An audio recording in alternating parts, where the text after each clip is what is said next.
điều gì công chính, điều gì nhân đức, điều gì ngôn quý, ngàn loạn suy nghĩ đến.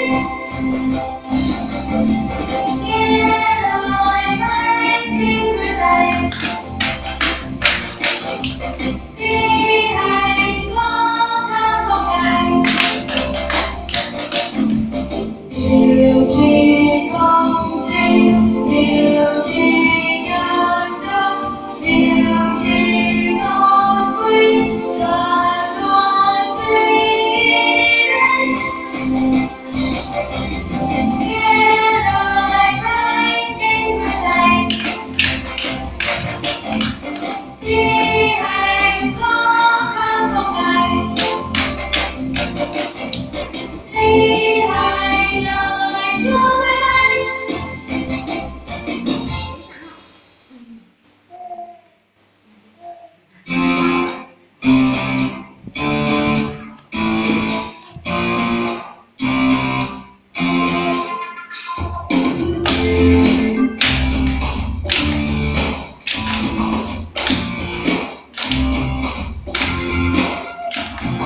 Ở đây cần theo ngưỡng con kính Chúa, vì ngoài không ai như chính Ngài.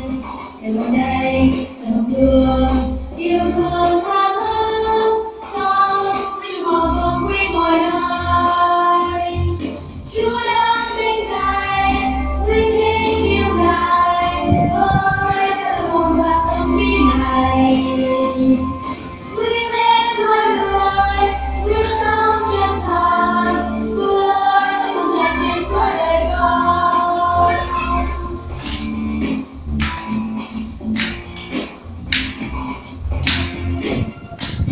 Đừng ở đây phải mang theo ngưỡng tôn kính Chúa, vì mọi người không ai như chính Ngài.